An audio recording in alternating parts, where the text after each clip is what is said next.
మరి తండ్రికి తగ్గ తనయుడిగా ఇంకో 4 అడుగులు ముందుకు వేసి మహిళకే కాదు దళిత మహిళలు కూడా ఈ శాఖని సమర్థవంతంగా నిర్వహించగలరన్న మంచి నమ్మకంతో ఈ రోజున జగనన్న మరి సుచరిత గారికి ముందిచ్చారు, తర్వాత నాకు ఇవ్వడం జరిగింది. మరి ఈ రోజున ఇంత బాధ్యతాయుతమైన శాఖని మాకు ఇవ్వడం పట్ల, మహిళలమైన దళిత మహిళలమైన మాకు ఇవ్వడం పట్ల మరి నిజంగా మనం అందరం కూడా సంతోషాన్ని వ్యక్తపరచాలి. మాట్లాడితే ఇప్పుడున్న వంగలపూడి అనిత గారు మాట్లాడుతున్నారు, జగనన్నని చాలా తక్కువ చేసి కించపరిచే విధంగా మాట్లాడితే పులివెందుల ఎమ్మెల్యే అంటుంది ఆవిడ. కరెక్టే, జగనన్న పులివెందుల నుండే ఎన్నికయ్యారు, పులివెందుల ఎమ్మెల్యేగానే ఉన్నారు.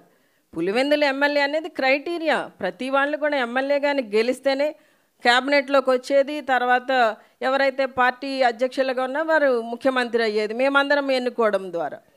మన చిన్న లాజిక్ ఆవిడ ఎలా మిస్ అవుతున్నారో తెలియట్లేదు. కానీ ఆ పులివెందుల ఎమ్మెల్యే గారు తీసుకున్న నిర్ణయం వల్లనే ఈ రోజున ఆవిడ మళ్ళీ హోంమంత్రిగా ఉందన్న విషయాన్ని ఆవిడ మర్చిపోతున్నారు.